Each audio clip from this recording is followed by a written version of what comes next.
శ్రీమాత్రే నమ. జై గురు దత్తాత్రేయ నమ.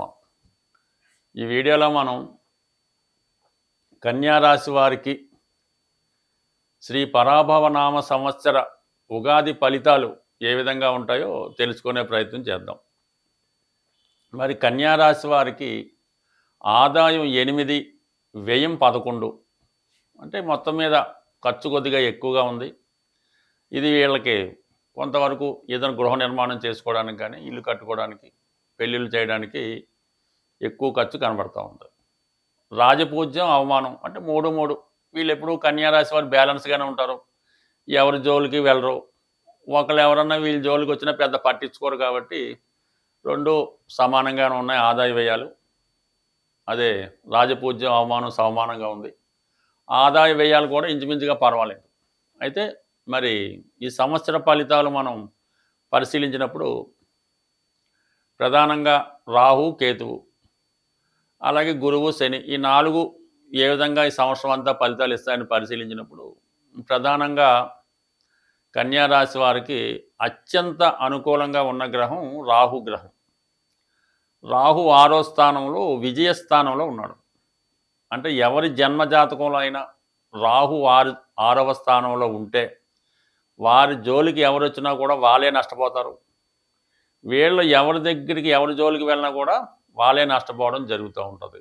చేపట్టిన కార్యక్రమాలు ఎక్కువ విజయ అవకాశాలు రావడం జరుగుతూ ఉంటుంది అన్నమాట. ముఖ్యంగా ఏంటంటే 6వ స్థానం అన్నది శత్రు, రోగ, రుణస్థానం, అలాగే విజయస్థానం కూడా. అంటే మొత్తం మీద అనారోగ్యపరమైన ఇబ్బందులు ఏవైనా ఉంటే అవి 100% ఈ సంవత్సరంలో మీకు సాల్వ్ అవ్వడం జరుగుతూ ఉంటుంది. ఆగా మీకన్నా ఎక్కువ స్థాయి కలిగినటువంటి శత్రువులు మీ మీద పగబట్టి మీకు ఇబ్బంది పెడుతున్నా, ఉద్యోగపరంగా మీకు ఎదురవుతున్నటువంటి సమస్యలు ఏమన్నా సమస్యలు సృష్టిస్తున్నా, దానివల్ల కూడా ఈ సంవత్సరంలో మీకు రిలీఫ్ రావడం జరుగుతుంటుంది. ఇంతకాలంగా మీకు శత్రువుగా ఉంటూ మీకు ఇబ్బంది పెట్టిన వారే మీకు సహకరించడం జరుగుతుంటుంది. మీ సహాయాన్ని ఆర్జించడం కూడా జరుగుతూ ఉంటుంది. సో ఈ విధంగా మీరు క్రీడా రంగంలో ఉన్న, వైద్య రంగంలో ఉన్న, న్యాయవాది వృత్తిలో ఉన్న, ఏదైనా చిన్నపాటి వ్యాపారం చేస్తున్నా కంప్లీట్ సక్సెస్ ఈ సమయంలో మీకు రావడం జరుగుతూ ఉంటుంది. అది ఎప్పటిదాకా? డిసెంబర్ 5 వరకు నిరభ్యంతరంగా వృత్తి వ్యవహారాలు చాలా అనుకూలంగా ఉంటాయి. డిసెంబర్ 5 తర్వాత మరి ఈ రాహు 5వ స్థానంలోకి రావడం జరుగుతుంది. అంటే వెనక్గా ప్రవేశిస్తాడు కాబట్టి మకర రాశిలో ప్రవేశించడం జరుగుతూ ఉంది. పంచమ స్థానంలో ప్రవేశిస్తాడు. డిసెంబర్ 5 నుంచి ఇంచుమించుగా అక్కడ 18 నెలలు సంచరిస్తాడు. మనకి ఉగాది దాకా కూడా అక్కడే ఉంటాడు. కాబట్టి ఈ సమయంలో మీరు స్పెక్యులేషను, షేర్ మార్కెట్, జూదం వాటి జోలికి వెళ్ళకూడదు. అదే సమయంలో ఎవరైనా ప్రెగ్నెంట్స్తో ఉండి పిల్లల కొరకు ఎదురు చూస్తున్న వారు కూడా కొంతవరకు వారి యొక్క ప్రెగ్నెన్సీని, గర్భధారణను జాగ్రత్తగా కాపాడుకోవాల్సి ఉంటుంది. అలాగే మీరు మీ పిల్లల విషయంలో కూడా జాగ్రత్త పడవలసి ఉంటుంది. అంటే పిల్లలకి ఏమైనా చెడు వ్యసనాలు రాకుండా, వారికి ఏమైనా హెల్త్ ప్రాబ్లమ్స్ రాకుండా, అంటే పిల్లల విషయంలో ఏదో ఒక ఆందోళన కలుగుతూ ఉంటుంది. పిల్లలు చేసిన పనుల వల్ల మీకు నష్టం రావచ్చు. అంటే కొంతమంది ఏదంటే ఈ గవర్నమెంట్ ఎంప్లాయీస్ గట్రా ఉన్నప్పుడు వాళ్ళ పిల్లలకి కొద్దిగా ఈ ధనం అది ఇవ్వడంలో వాళ్ళు ఏదన్నా కొద్దిగా ఇలాంటి ఈ ప్యాకెట్ వాటిలో ఇన్వాల్వ్ అయ్యి నష్టపోవచ్చు. అందుకని ఎవరైతే మరి కన్యారాశిలో పెద్దవారు ఉంటారో వారి పిల్లల విషయంలో కొంత కేర్ తీసుకోవడం మంచిది. ఇక ప్రధానంగా కేతువు 12వ స్థానంలో ఉన్నాడు కాబట్టి అనవసర ఖర్చులు ఎక్కువగా ఉంటాయి. అక్కర్లేని వాటికి ఖర్చు పెట్టడం, వారిని వీరిని ఆశ్రయించడం, ఈ పూజలు ఇంకో రకం పేరుతో ధన నష్టపోవడం జరుగుతూ ఉంటుంది. అంటే మోసగాళ్ళ చేతిలో నష్టపోవడం, ఇవో యంత్రాలని, తంత్రాలని, తాయెత్తులని, హోమాలని వాటి పేరుతో నష్టపోవడం కూడా జరుగుతుంటుంది. కాబట్టి జెన్యూన్గా పర్సన్ని సంప్రదించి అవసరమైనప్పుడు మీకు మీరే చేసుకోవాలి తప్ప ఇతరులతో చేయించే ఈ పూజా కార్యక్రమాలు ఈ సమయంలో మీకు అనుకూలించే అవకాశం అయితే ఉండదు. ఈ విధంగా ఇతరులను నమ్మడం వల్ల, ఫేక్ వాళ్ళని నమ్మడం వల్ల డిసెంబర్ 5 లోపు ఈ రాశి వారు నష్టపోవడం జరుగుతూ ఉంటుంది. డిసెంబర్ 5 తర్వాత కేతువు మరి 11వ స్థానంలోకి వెళ్ళడం జరుగుతుంది. ఇది కొంతవరకు మీకు మంచిదే. ఒక పెద్దవారి సహాయం లభిస్తుంది. ఒక మంచి గురువు లభించడం వల్ల మీ సమస్యలను పరిష్కరించుకుంటారు. తర్వాత ఏంటంటే గురుగ్రహం. ప్రధానంగా గురువు 10వ స్థానంలో ఉండడం వల్ల మీకు కొంతవరకు వృత్తిలో పెద్దవారి సలహా లభిస్తూ ఉంటుంది. అదనపుగా మీరు వృత్తి చేపడుతూ ఉంటారు. ఇది ఉపాధ్యాయ రంగంలో ఉన్న వాళ్ళకి, గురువులకి, అలాగేంటంటే న్యాయవాదులకి, ధర్మంతో కూడుకున్నటువంటి వృత్తులు చేపట్టిన పౌరోహిత్యులు వాళ్ళందరికీ కూడా గురువు దశమలో ఉన్నప్పుడు వృత్తిపరంగా మీకు మంచి నేమ్ రావడం జరుగుతూ ఉంటుంది. మీరు చేసే కార్యక్రమాలు కూడా ఫలిస్తూ ఉంటాయి. మొత్తం మీద ఈ మే 31 దాకా గురువు దశమలో ఉండి జూన్ 1వ తారీఖున లాభస్థానంలోకి ఉచ్చులోకి రావడం జరిగింది. ఇది మీకు ఒక స్వర్ణయుగం లాంటిది. ఎప్పటి నుంచి? జూన్ 1వ తారీఖు నుంచి అక్టోబర్ 31 మధ్యలో ఈ సుమారుగా ఈ సమయం అంతా కూడా మీకు చతుర్థాధిపతి లాభస్థితి, సప్తమాధిపతి లాభస్థితి, ధనకారకుడు లాభస్థితి, భాగ్యాధిపతి అంటే భాగ్యకారకుడు లాభస్థితి, ఇవన్నీ కూడా జాతకుడికి ఒక 10-12 సంవత్సరాలుగా ఉన్నటువంటి అనేక రకాల ఆర్థికపరమైన సమస్యలు, సంతానపరమైన సమస్యలు, వివాహపరమైన సమస్యలు మీకు 100% సాల్వ్ అవ్వడం జరుగుతూ ఉంటుంది. ఎందుకంటే సప్తమాధిపతిగా లాభస్థానంలోకి రావడం వల్ల భార్యాభర్తల మధ్య విభేదాలు సమసిపోతాయి. భార్య లేదా భర్త యొక్క ఆదాయం పెరుగుతుంది. వారు మీకు అనుకూలంగా ఉండడం జరుగుతూ ఉంటుంది. చతుర్థాధిపతి లాభస్థితి, విద్యార్థులకి చదువు తగ్గ ఫలితం వస్తుంది. తల్లిగారి సహకారం లభిస్తూ ఉంటుంది. మాతృ సౌఖ్యం లభిస్తుంది. భూములు స్థిరాస్తుల మీద ఆదాయం లభిస్తుంది. స్థిరాస్తి కొనాలనే మీ ఆలోచన కరెక్ట్ అవుతుంది. మీరు మీ యొక్క ఆస్తి మీ చేతిలోకి రావడం జరుగుతుంది. మీ ఆస్తిని మీరు అనుభవించడం జరుగుతూ ఉంటుంది.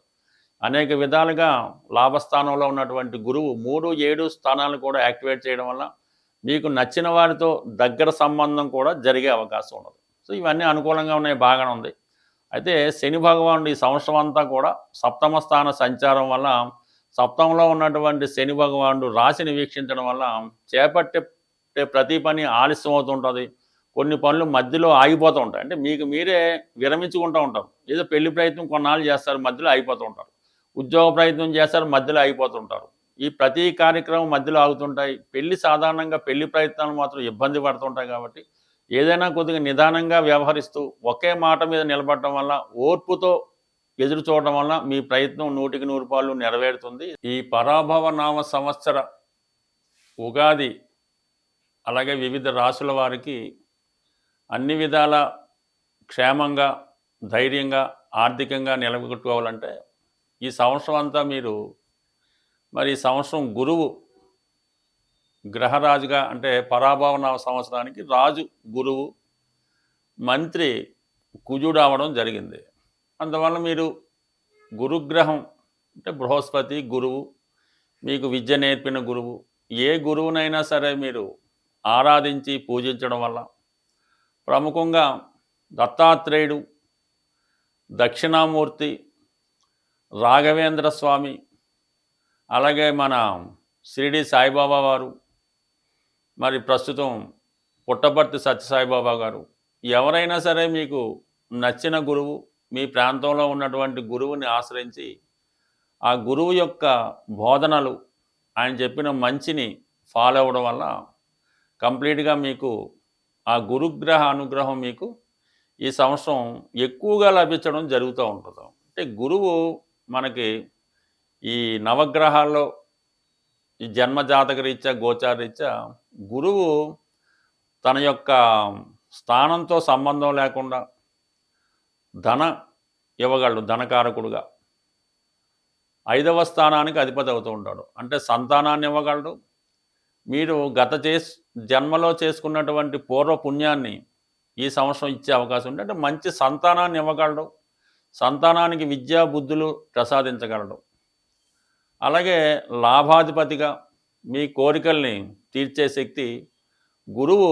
శుభుడా పాపుడా అని సంబంధం లేకుండా కేవలం గురువు యొక్క అనుగ్రహం పొందాలంటే గురువుకి నిజాయితీగా ఉండడం, దైవభక్తి, పెద్దల్ని దూషించకుండా ఉండడం, మంచి అలవాట్లు, మంచి ఆలోచనలతో జాతకుడు ప్రయత్నం చేయడం వల్ల ఆ గురువు యొక్క అనుగ్రహం లభిస్తూ ఉంటుంది. అంటే గురువు కూడా సాధారణంగా రాహుతో కలిసినప్పుడు ఈ గురుచండాల యోగం అంటాం. అంటే గురుచండాల యోగం వల్ల ఈ విద్యార్థి దశలో 25-26 సంవత్సరాల లోపల చెడు సాహసాలు, సరిగ్గా చదవకపోవడం, ఏదో బ్యాడ్ హ్యాబిట్, దానివల్ల పాడవడం జరుగుతూ ఉంటుంది.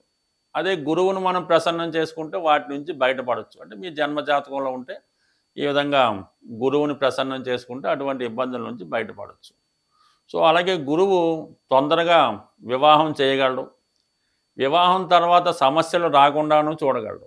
బట్ ఏదైనా అటువంటి గురువు మనకి ఈ సంవత్సరంలో రాజుగా రావడం వల్ల మరి అటు ఉపాధ్యాయులకి, అటు అడ్వకేట్స్కి, అటు ప్రవచనాలు చెప్తున్న వారికి, అంటే ఆధ్యాత్మిక రంగంలో ఉన్న వాళ్ళకి, వీరందరికీ కూడా ఒక మంచి శుభ ఫలితాన్ని ఇవ్వడం జరుగుతుంది. అయితే మీరు మీ గురువుని, అలాగే తల్లిదండ్రులు కూడా, తల్లి తండ్రి దైవం గురువు, అందువల్ల ఏంటంటే గురువు భాగ్యస్థానం, తండ్రి భాగ్యస్థానమే.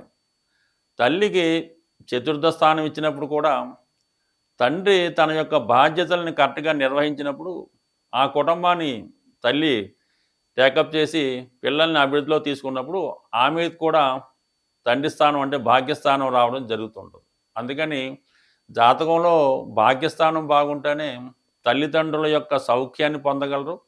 అలాగే మీరు కూడా మంచి తల్లిదండ్రులుగా మీ యొక్క బాధ్యత నిర్వహించగలరు. కాబట్టి మరి అటువంటి గురువుని ఈ సంవత్సరం మీరు ఆరాధించాలంటే దత్తాత్రేయుని ఆరాధించుకోవడం, మీకు ఈ గురువు సంబంధించినటువంటి పుణ్యక్షేత్రాలు పుట్టపర్తి, షిరిడి, గాన్గాపూరు, పిఠాపురం ఇలాగ మొదలైనటువంటి క్షేత్రాలు దర్శించి ఆ గురుగ్రహ అనుగ్రహం తప్పక పొందగలరు. వీలైతే ఈ సంవత్సరంకి ఒకసారైనా మీకు విద్య నేర్పిన గురువుకి మంచి వస్త్రాలు, బట్టలు, ఇష్టమైనటువంటి ఫ్రూట్స్ కొన్ని గురువుకి బహుమతిగా ఇవ్వడం వల్ల కంప్లీట్గా గురుగ్రహ అనుగ్రహం చాలా సింపుల్గా పొందొచ్చు. మీరు ఎంతో పెద్ద కష్టపడక్కర్లేదు. గురువు యొక్క అనుగ్రహం చాలా సింపుల్గా రావడం జరుగుతుంది. ఈజీగా మీరు మంచి ఫలితాన్ని పొందగలరు. స్వస్తి.